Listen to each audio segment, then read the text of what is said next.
The following is a class on the Srimad Bhagavatam, first canto, second chapter, text number 20, given by His Divine Grace, A.C. Bhaktivedanta Swami Prabhupada, recorded on August 23rd, 1972, in Los Angeles. So, Bhagavat Tattva Vijnana. Vijnana means science. It is not concoction, speculation. It is a science. Just like mathematics is a science. 2 plus 2 equal to 4. You cannot make 2 plus 2 equal to 5 according to your whims. No. Anywhere you go, it doesn't matter. Because it is science, so either in America or in India or in England, everyone will accept 2 plus 2 equal to 4. That is science. Science is true everywhere.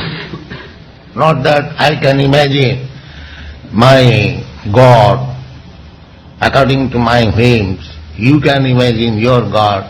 That is going on. No, how you can imagine? There is no question of imagining.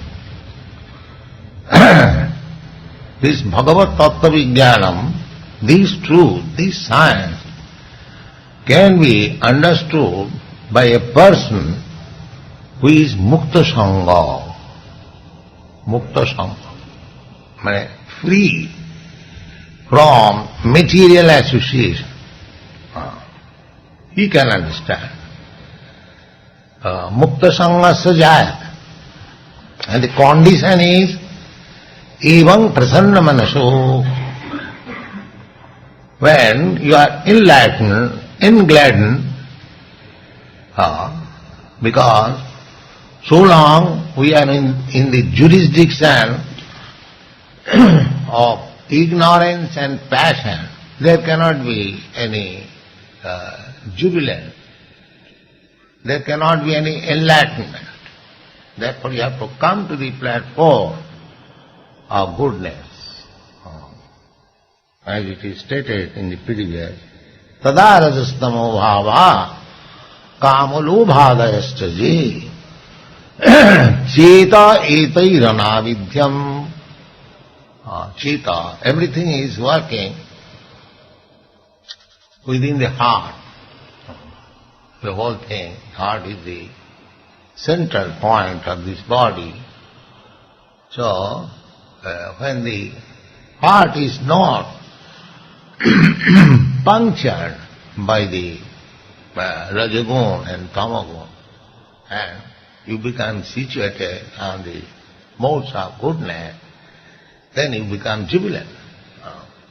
Jubilant means he can understand at that time that why these people are working so hard, like cats and dogs.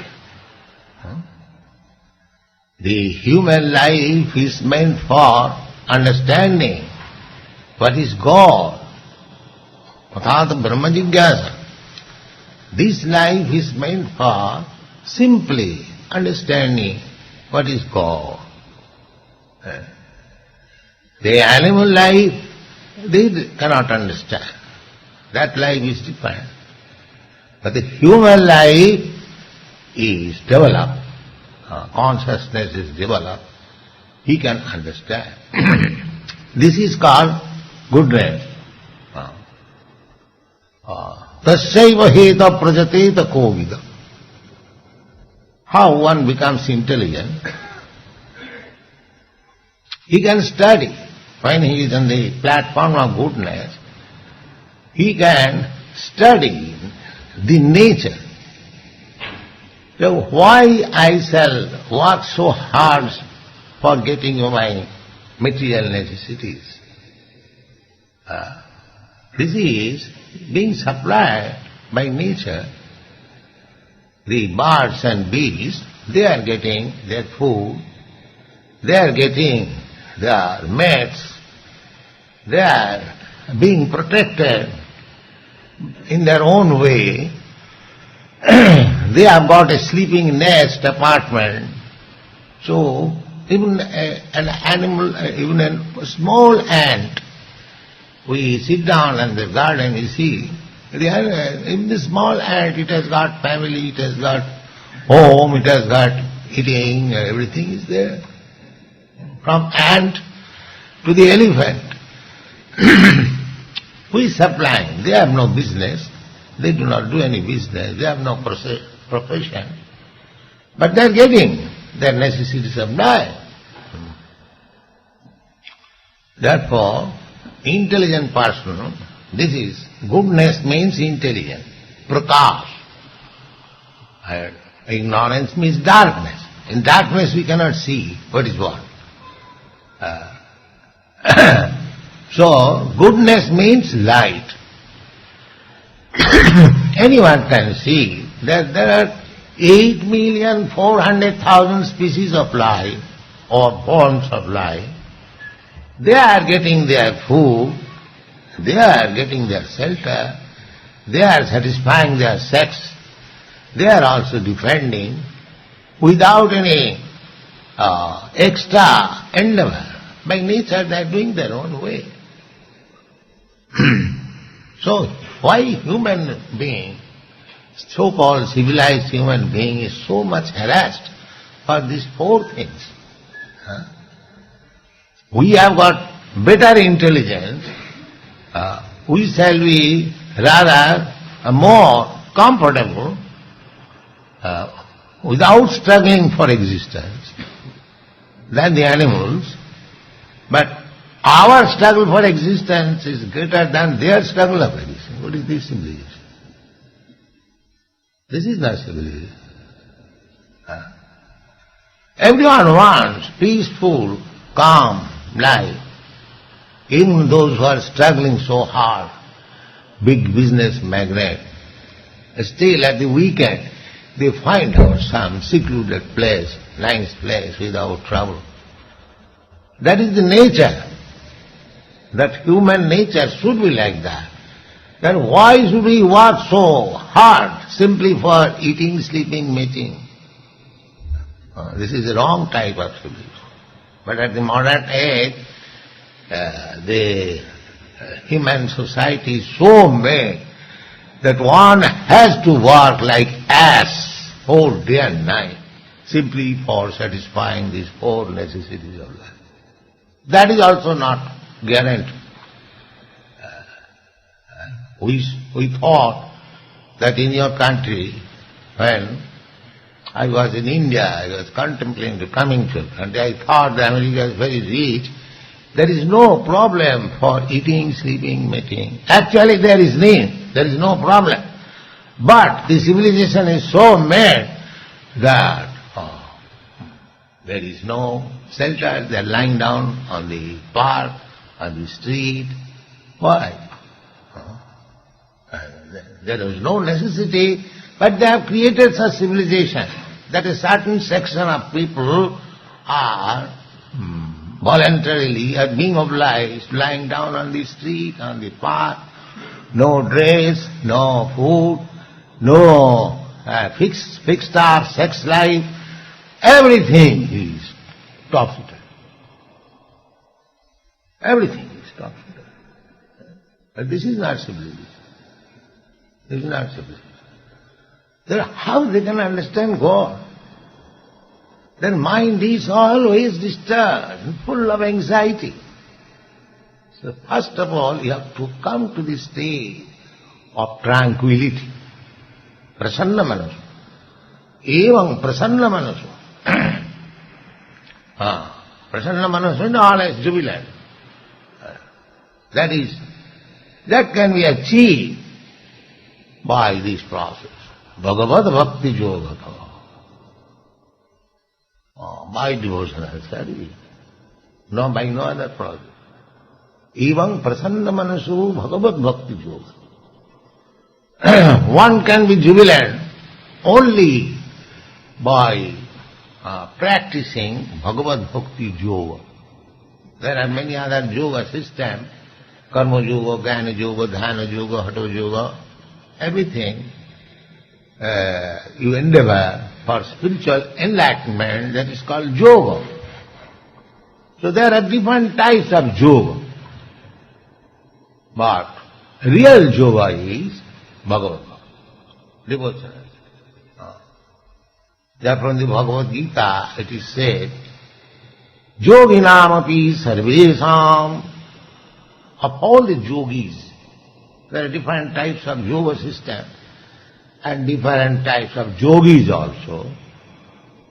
But Krishna says, of all the yogis, yoginam api sarvesam madgata antaratmana sadhyaman bhajati joma same yukta tamavata. That yogi who is devotee and always thinking of me or thinking of Krishna within the heart. Yoginam api sarvesam madgata antaratmana sadhyaman, faithful, bhajate. This is bhajan. Hare Krishna, Krishna Krishna, Hare Hare. So, he is first class. Who is chanting Hare Krishna mantra and thinking of Krishna within his heart, first class. That is Bhagavad Bhakti Yoga. And if he does it nicely according to the rules and regulations in the beginning, then he becomes prasanna manasa, enlivened. There is no more any lamentation or hankering. This is the sign. Evam prasanna manaso bhagavad bhakti yogata. Then you can understand what is God. God is not so cheap. Come on, I shall show you God. You haven't got to follow any rules and regulations. People want to be cheated, therefore there are so many cheaters. They take advantage of it because they want everything very cheap. But that is not possible. This is the stage. Prasanna manasa. Then you can understand what is God. Bhagavad Tattva, because it is a science. If somebody says, come on, I shall teach you the science of chemistry within a second, give me some money. Is it possible? If somebody says, I shall teach you mathematics, come on, give me some money. So why these rascals are misled? It is a science. It is not sentiment. It is science. There was understanding of the Supreme Personality of Godhead without reference to the scientific books, Vedic literature. It is simply disturbance, simply rascaldom. Creating disturbance, all these. Cheating some people, they are cheated, they do not get anything, create some disturbance. That is the instruction of Rupa Goswami. Shruti Sthiti Puranadi Pancharatriki Vidhin Vina Vaikantiki Harer Bhakti Utpata eva kalpata. Utpat means disturbance. So many rascals, without reference to the Vedic literature, revealed scriptures. Shruti, Sriti, these are Vedic literatures. Shruti, Sriti, Puran, Pancharatriki Vidhi. Without reference to all these books, if anyone possesses himself that he has understood God and devotional service, it is simply disturbance, creating disturbance. That's all. Shruti, Sriti, Puranadi, because it is a science. How you can manufacture it? It is not that thing. Therefore, any religion, without scientific understanding, through philosophy, it is simply sentiment. It is not religion. And philosophy without religious understanding is mental speculation. That is also useless. Philosophy which does not search ultimately what is true, what is God, that philosophy is mental speculation. And the knowledge of God without philosophy is simply sentiment. This should be combined. To understand God, our relationship with God, our duty, everything should be understood scientifically. Bhagavat Tattva Vijnanam, therefore this word has been used, Vijnanam. Vishesha Jnanam. Jnanam, ordinary knowledge, and B, when this word is added, B means Vishesha, particular, for practical application. This Vijnana. So this Vijnana, this science can be understood by Mukta Sangha, who is freed from the lower modes of material nature, especially Tamagun and Rajagun. So, do not be fooled by so many rascals that Bhagavat Tattva Vijnana, the science of God, understanding is so cheap that anyone can give you by simply one day's association with some rascal. This is not so possible. Yes, it has to be studied, it has to be practiced, it has to be realized. So this Vijnanam is being stated in the Srimad Bhagavatam. Therefore in the beginning, in the Srimad Bhagavatam, Dharma projita koitavata. All rascaldom going on under the name of religion, cheating religion, they are completely kicked out from Srimad Bhagavatam. Simply on scientific understanding, we are presenting what is Krishna consciousness, not for sentimentals. So it is not so easy to understand Sri Krishna. Manusyanam sahasreshu kastit jatati siddhaya jatatamapi siddhyanam. Those who have endeavored for perfection of life, out of many such persons, one can hardly understand Krishna. It is not so easy. But it is by Krishna's grace, Krishna being very compassionate with these fallen souls of this age, he appeared as Lord Chaitanya and distributed Krishna. That is his prerogative, that is his right. If Krishna wants to distribute himself freely, that is a different thing. Otherwise, it is not so easy to understand Krishna. Just like to earn $1 million is not so easy. But if you are fortunate, you meet somebody who can distribute $1 million at a time, that is a different thing. Therefore, Lord Chaitanya Mahaprabhu was recognized by Rupa Goswami, Namo Mahavadannaya Krishna Prema Pradaya. My dear Lord, you are the most magnificent of all incarnations. The other incarnation, people could not understand. But you are freely distributing yourself. Krishna Chaitanya Namani, Krishnaya Krishna Chaitanya Namani, Gauratise Namaha. Therefore, we have to follow the footsteps of Rupa Goswami, Rupanuga. Then we can understand Lord Chaitanya. And if we get favor of Lord Chaitanya, we can very easily understand Krishna. This is the process. Thank you.